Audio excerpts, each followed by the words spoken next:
Okay, લખતા જાઓ તમે બધા.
એક જગ્યામાં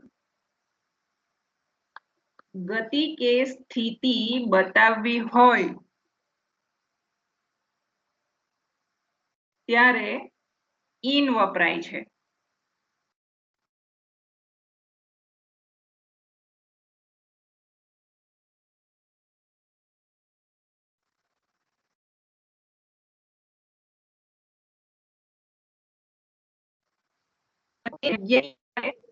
ઇન્ટુ વપરાય છે.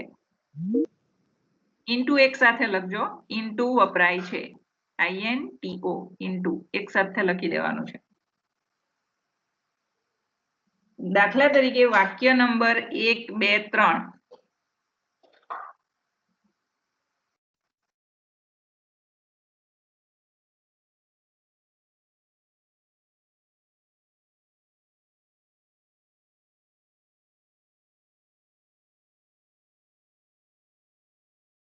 પણ તમારે રાખવાની. હું વાક્ય બોલું છું.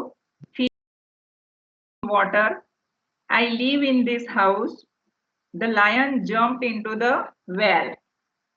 આ ત્રણ વાક્યોમાં તમે જોઈ શકશો કે ઇન અને ઇન્ટુ કેવી રીતે વપરાયેલ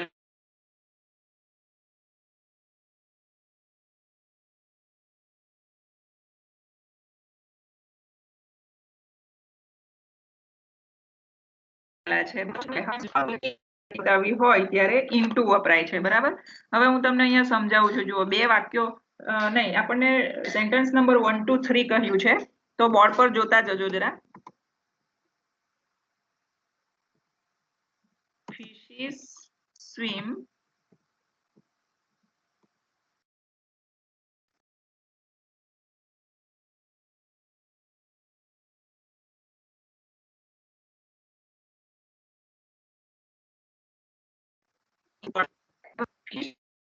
લખું છું નહીં.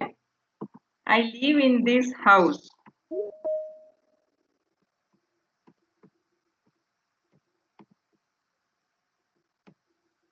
સેકન્ડ સેન્ટેન્સ લખ્યું અને થર્ડ સેન્ટેન્સ લખ્યું.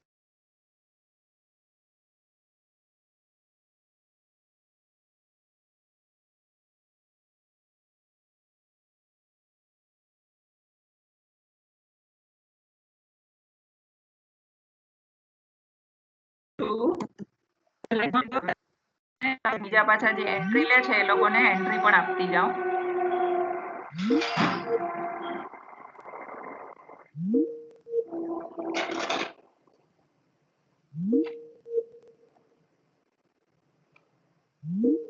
હવે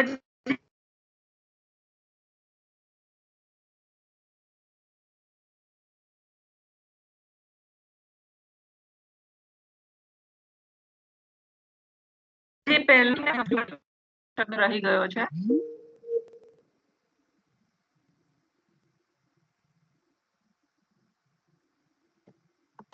Fishes swim in water. આ વાક્યમાં ઇન જે છે, આ ઇન બરાબર હાઇલાઇટ કર્યું છે મેં. આ ઇન જે છે આમાં ઇન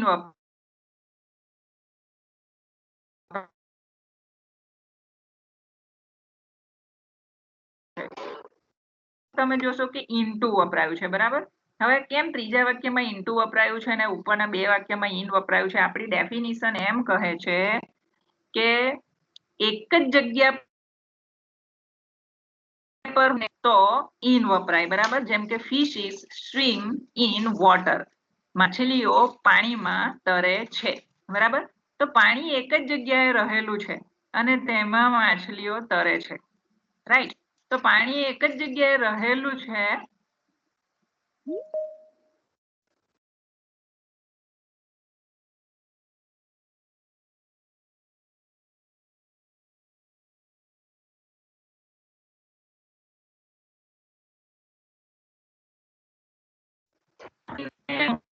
તરતી હોય છે.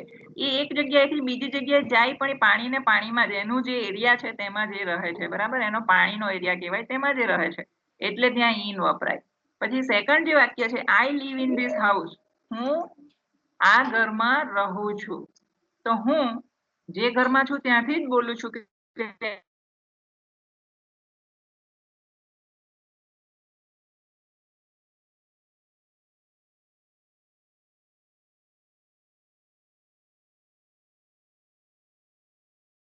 રહું છું. તો એક બાજુ ધ લાયન છે, બરાબર, સિંહ છે, અને બીજી બાજુ કૂવો છે, રાઈટ. તો જે સિંહ છે તે એક જગ્યાએથી બીજી જગ્યાએ જાય છે. એ જંગલમાં હશે માની લો, અને ત્યાંથી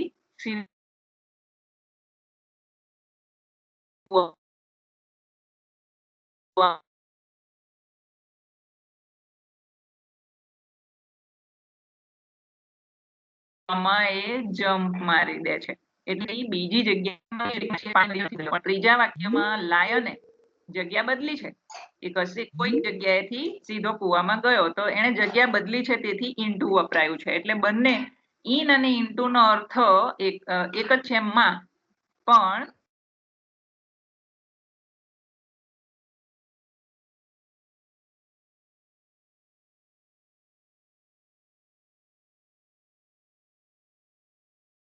ક્યારે એ જગ્યા બદલતું હોય છે ત્યારે ઇન્ટુ વપરાય છે. તો આ તમારો પહેલો રૂલ થયો, બરાબર. હવે બીજો રૂલ લખો, હું બોલું છું.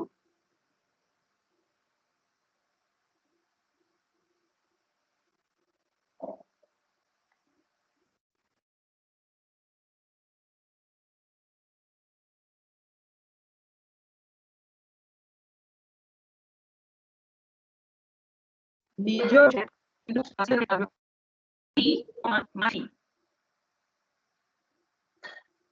માંથી પણ સિંગલ ઇન્વર્ટેડમાં મૂકવાનું છે. પ્રત્યયોનો અર્થ દર્શાવવા ફ્રોમ વપરાય છે. પ્રત્યયોનો અર્થ દર્શાવવા ફ્રોમ વપરાય છે.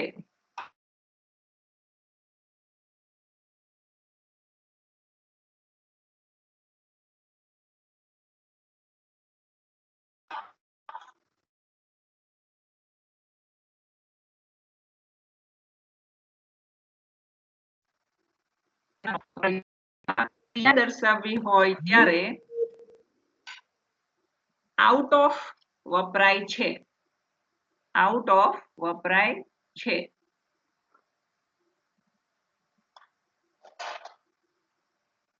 જુઓ વાક્ય નંબર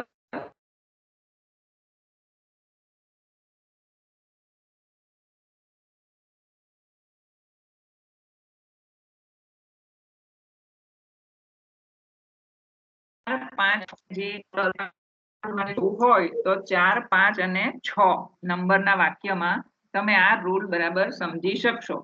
તો આપણે પહેલા રૂલ સમજી લઈએ કે રૂલમાં કયો શબ્દ આપણને બતાવ્યો છે? ફ્રોમ. 4, 5 અને 6 એટલે ડુ યુ કમ ફ્રોમ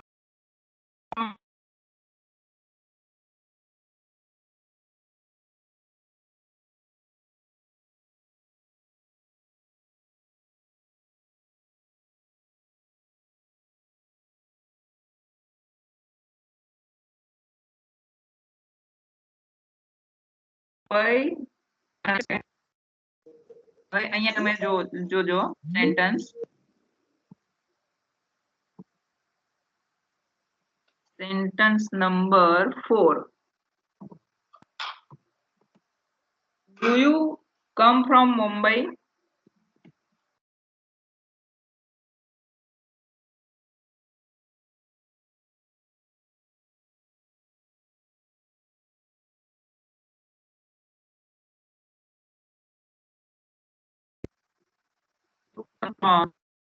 નોટમાં લખેલું છે, મારે ફક્ત રૂલમાં લખી દેવાનું કે વાક્ય નંબર 4, 5, 6 અને અહીં ફક્ત સમજાવવા માટે હું બોર્ડ પર લખું છું. નંબર 5 છે, he comes from that building. He comes from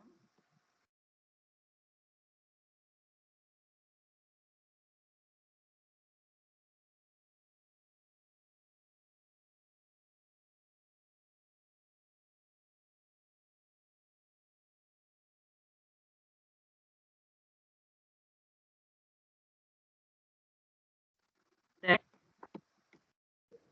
out of the cage. આ 3 સેન્ટેન્સીસ આપણે અગાઉ લખી ગયેલા છીએ, બરાબર છે.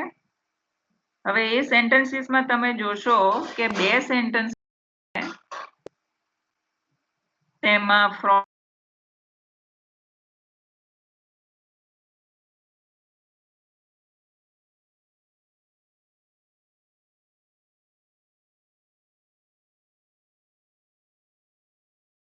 વાપર્યું છે અને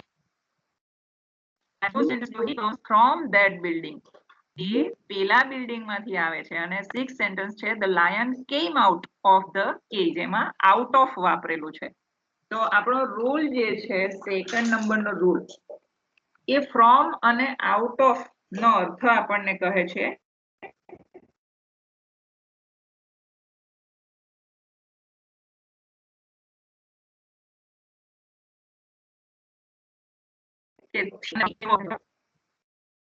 એટલે ડુ યુ કમ મુંબઈ, શું તું મુંબઈ થી આવે છે, મુંબઈ થી, ત્યારે આપણે ફ્રોમ વાપર્યું. he comes from that building, તે પેલા બિલ્ડિંગ માંથી આવે છે. અહીં આપણે માંથી એવો શબ્દ પ્રયોગ કર્યો, તેથી આપણે ફ્રોમ લખ્યું. કારણ કે આપણો રૂલ કહે છે કે થી અને માંથી જેવો અર્થ જો આપણે કાઢવો હોય તો હંમેશા ફ્રોમ લખવાનું. પરંતુ the lion came out of the cage એવું જ્યારે છે, અંદરથી બહાર ગતિ બતાવી છે, બરાબર. જે સિંહ છે તે કેજ માંથી એટલે કે પાંજરામાંથી બહાર, અંદરથી બહાર આવ્યો હતો, બરાબર. તો એવું જ્યારે બતાવવાનું હોય ને ત્યારે જ હંમેશા આઉટ ઓફ વપરાય છે. એટલે હવે ટૂંકમાં યાદ રાખી લો કે થી અને માંથી જેવો અર્થ કાઢવો હોય તો ફ્રોમ વપરાય, પણ કશાકની અંદરથી બહાર જ્યારે કાઢવું હોય ત્યારે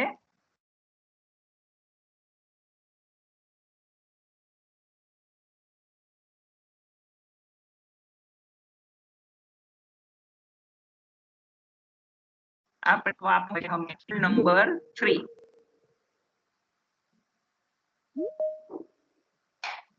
હું બોલું છું, લખજો. કોઈ પણ ક્રિયા કોઈ સાધન દ્વારા કરવામાં આવી હોય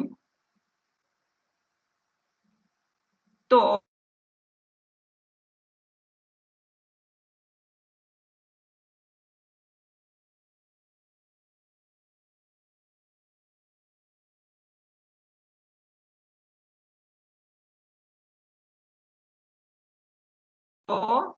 તે દર્શાવવા with નો જુઓ વાક્ય નંબર 7. ફરીથી સમજાવું છું, તમે તમારું વાક્ય ચેક કરી લેજો.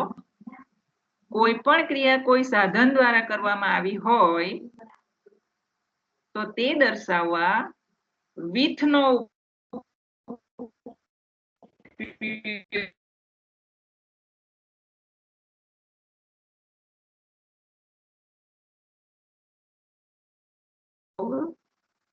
સાધનના વળી with નો ઉપયોગ into single inverted સાથે inverted overs into another single inverted ની સંગાથ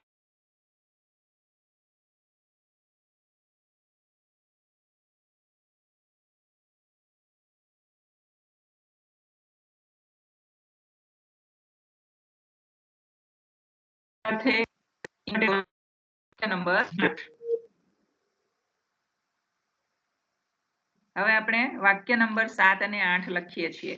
સમજાવવા માટે હું લખું છું, બરાબર?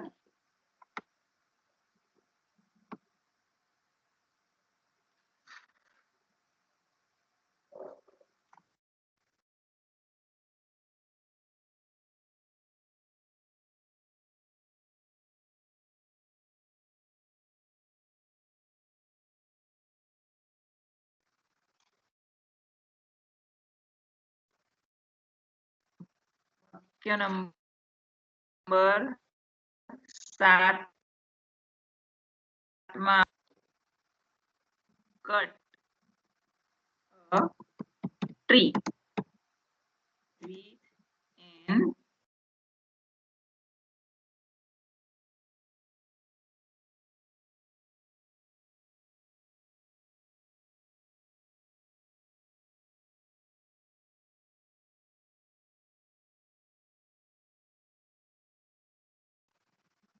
X Mumbai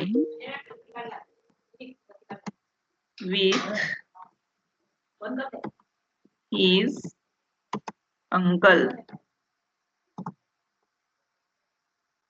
આ વાક્ય આપણે લખી ગયા હતા.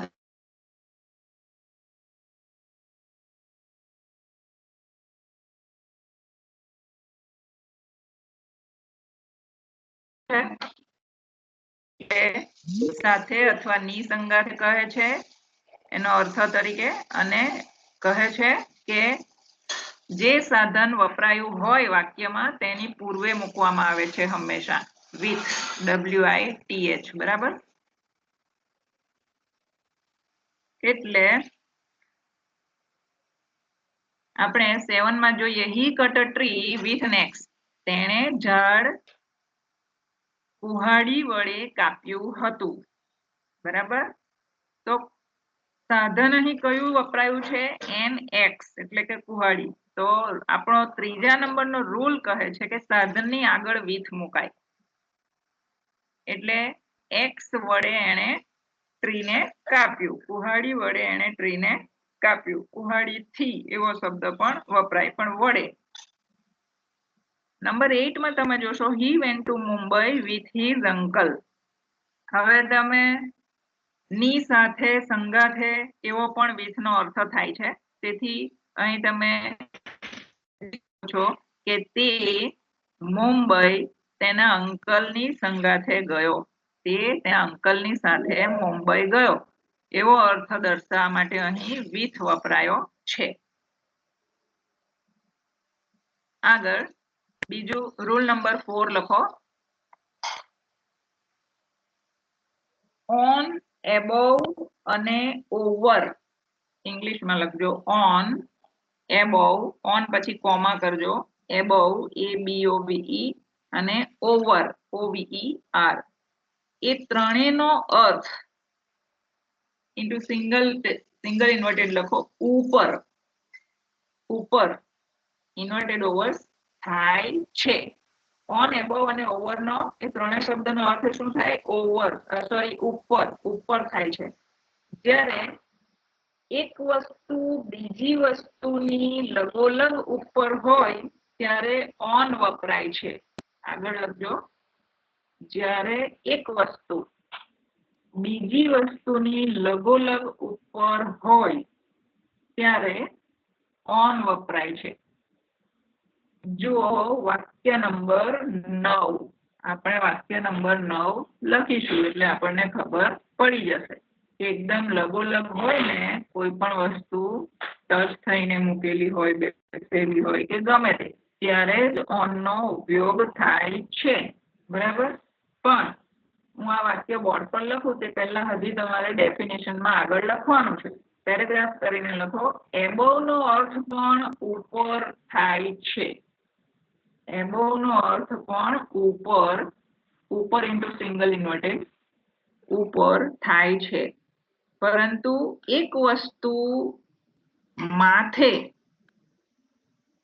પછી બ્રેકેટમાં લખો, બ્રેકેટ એટલે કૌંસમાં લખો, ઉપર, બ્રેકેટ ઓવર્સ, બીજી વસ્તુ છે એવું દર્શાવવું ન હોય, બીજી વસ્તુ છે એવું દર્શાવવું ન હોય, પણ બે વસ્તુઓ પૈકી એક વસ્તુ બીજી વસ્તુ કરતા ઊંચા સ્થાને છે એવું દર્શાવવું હોય ત્યારે એબોવ વપરાય છે. જુઓ વાક્ય નંબર 10. હજી આગળ લખો, બીજા પેરેગ્રાફમાં લખો નીચે. ઓવર એટલે ઉપર કે ઉપર થઈને. Full stop. જ્યારે કોઈ પણ વસ્તુ બીજી વસ્તુની લગોલગ ઉપર ન હોય, બીજી વસ્તુની લગોલગ ઉપર ન હોય, પણ ઉપરની બાજુએ આવેલી વસ્તુ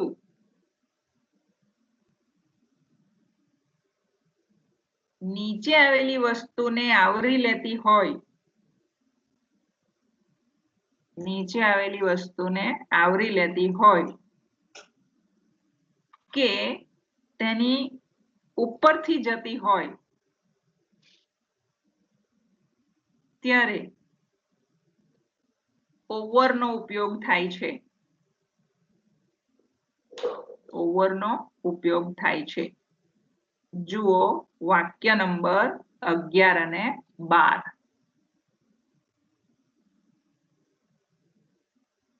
ચાલો હવે આપણે 9 થી 12 વાક્યોને જોઈ જઈશું, એટલે આપણને ઓન, એબોવ અને ઓવર ખ્યાલ આવી જાય. બરાબર. વાક્ય નંબર 9 જે છે, the book is on the table. The book is on the table. પહેલો નિયમ જે મેં તમને લખાવ્યો તેમાં જોશો તમે, અહીં ઓન વપરાયું છે પ્રિપોઝિશન. બરાબર. જે બુક છે તે ટેબલની ઉપર છે, એટલે મીન્સ કે લગોલગ છે. લગોલગ હોવું એટલે ટચ થયેલું હોવું. જ્યારે કોઈ વસ્તુ બીજા પર ટચ થઈને એની ઉપર હોય ને તો હંમેશા ઓન વપરાય. ઓન ત્યારે જ વાપરવાનું જ્યારે કોઈ વસ્તુ કોઈની ઉપર હોય તો ટચ થયેલી હોય. બરાબર. ત્યારે જ ઓન વપરાય છે. 10મા નંબરમાં તમે જોશો કે ટચ નથી થયેલું હોતું. The clock is above the window. એક જ મિનિટ, આમાં ટચ થયેલું હોય છે પણ હું તમને સમજાવું છું. ધ ક્લોક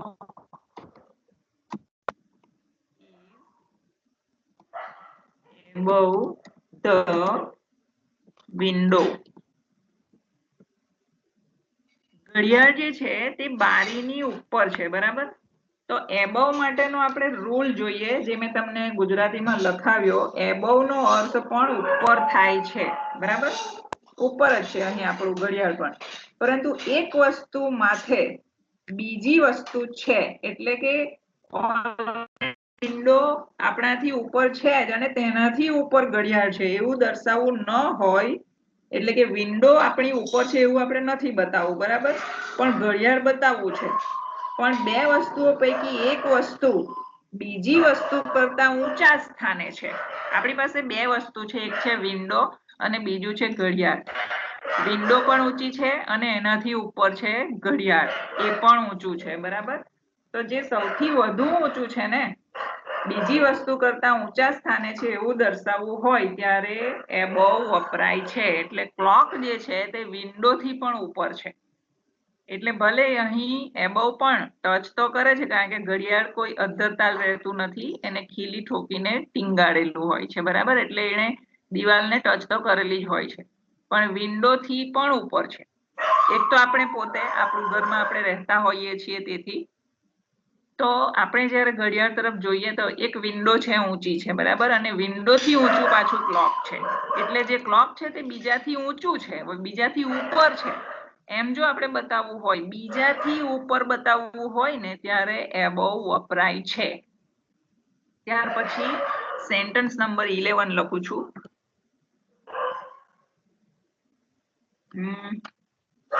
11 અને 12 આપણે સેન્ટેન્સ નંબર લખી દઈએ પહેલા. There is a bridge over the river. There is a bridge over the river. આ સેન્ટેન્સ નંબર 11 છે અને સેન્ટેન્સ નંબર 12 પણ લખી જ દઉં છું. Birds fly over our heads.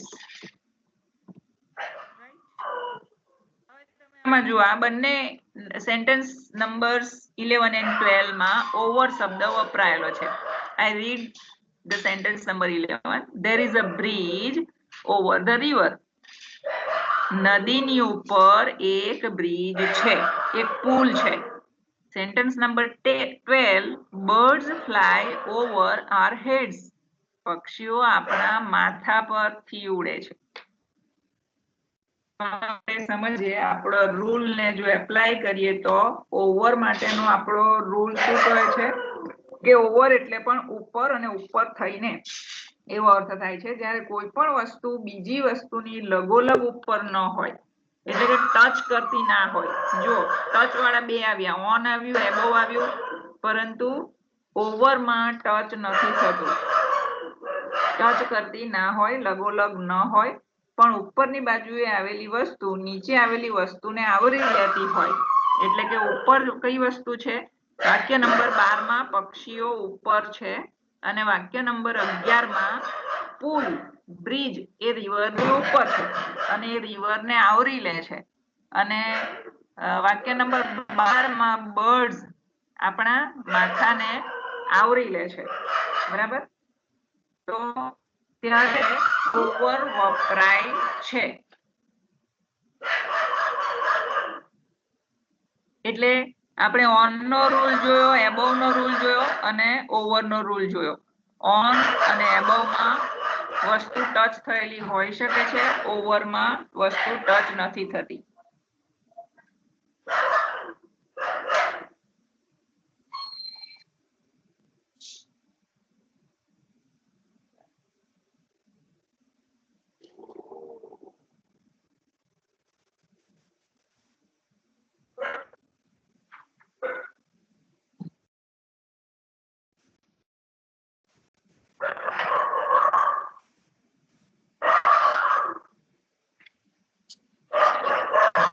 Okay, last rule હવે લખાવું છું. નંબર 5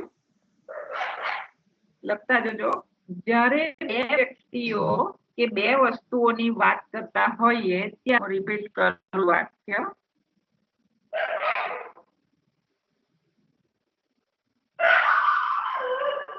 જ્યારે બે વ્યક્તિઓ કે બે વસ્તુઓની વાત કરતા હોઈએ ત્યારે between વપરાય છે.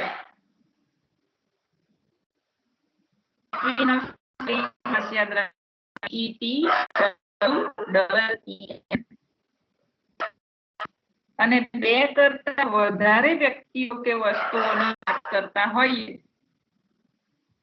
એમાં વપરાય છે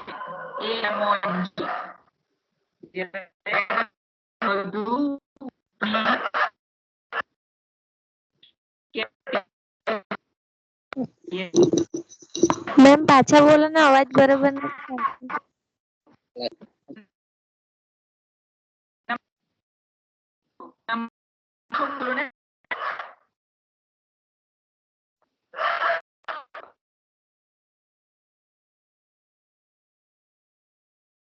આવતો.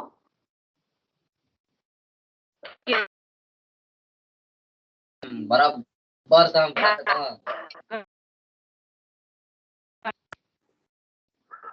કરતા હોઈએ ત્યારે between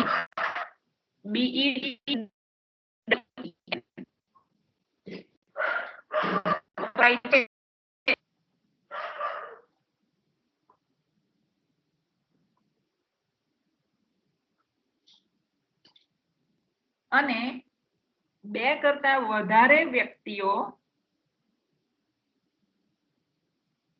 કે વસ્તુઓની વાત કરતા હોઈએ ત્યારે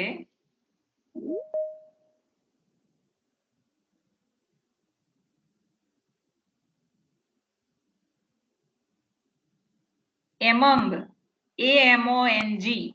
among વપરાય છે. જુઓ વાક્ય નંબર 13, 14, 15 અને 16. બરાબર. હવે હું વાક્ય લખું છું. આપણે between અને among શીખી લઈએ.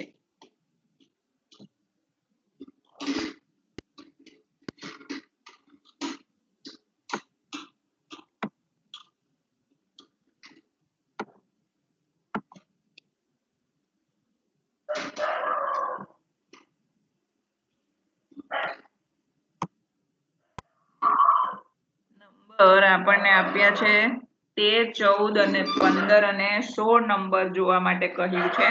એટલે આપણે 13, 14, 15, 16 જોઈ લઈએ. બરાબર. 13મું જે વાક્ય છે he sitting between Ramesh and Mahesh.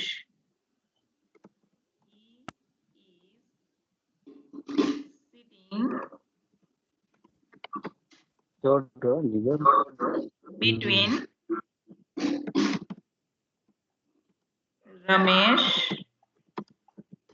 and Mahesh. આ વાક્ય છે.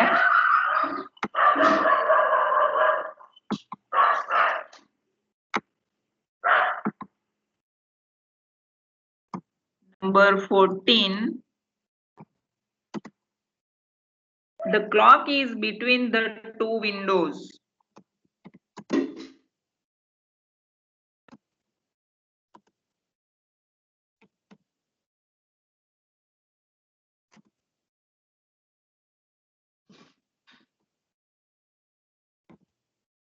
The clock is between the 2 windows.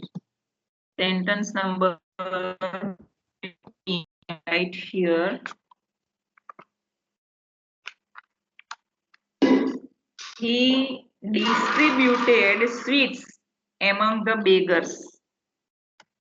He distributed sweets among the beggars.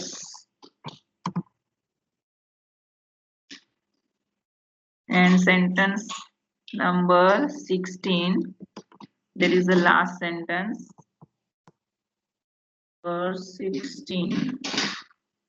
His house is among the trees. ચલો હવે આપણે સેન્ટેન્સ નંબર છે ને 13 થી 16 લખ્યા છે. બરાબર.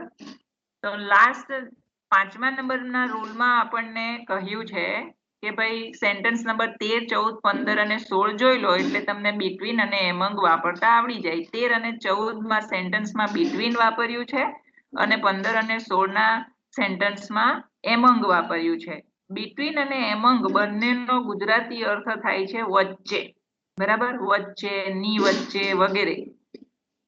પણ બંનેમાં ફરક એટલો છે આપણને એમ થાય કે between ક્યારે વાપરવું અને among ક્યારે વાપરવું. તો બેની વચ્ચે કશું આપણે બોલવાનું રહે ત્યારે between વપરાય છે. હંમેશા 2 વ્યક્તિ કે વસ્તુની વચ્ચે કશુંક છે કે કશુંક એવું આપણે કંઈક બોલવું હોય તો between વપરાય. પણ અસંખ્ય વસ્તુ હોય, ઘણા બધા માણસો હોય તો ત્યારે આપણે between નથી લખતા. ઘણા ઝાડવા હોય, ઘણી નદી હોય, ઘણા બેગર્સ અહીં લખેલા છે. તો સંખ્યા જ્યારે વધી જાય ને 2 થી વધુ ત્યારે હંમેશા તેઓની વચ્ચે એવું બોલવા માટે among વપરાય છે. એટલું ખાસ ધ્યાન રાખવાનું કે between 2 ની વચ્ચે વપરાય જ્યારે among ઘણા બધાની વચ્ચે વપરાય છે. તો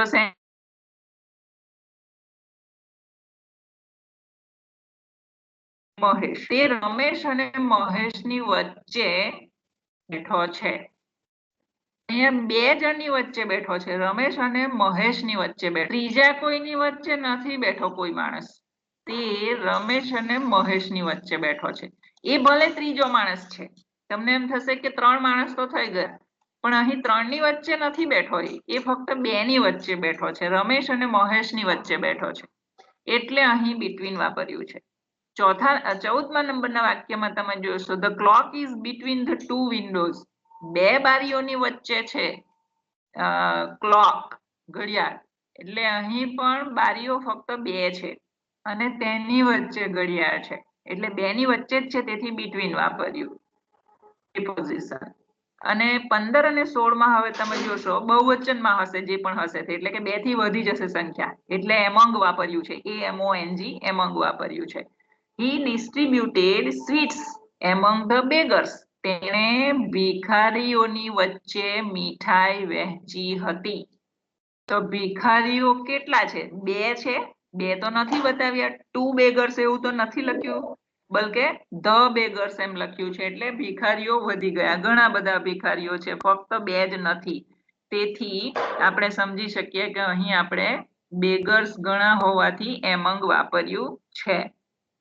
કે સ્વીટ્સ એ ફક્ત 2 ની વચ્ચે, ફક્ત 2 ભિખારીની વચ્ચે નથી વહેંચાઈ, બલકે ઘણા બધા ભિખારીઓની વચ્ચે વહેંચાઈ છે, એટલે અહીં એમંગ વાપર્યું છે. અને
હેલો મેમ, સાઉન્ડ નથી આવતો.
હેલો મેમ, સાઉન્ડ નથી આવતો મને.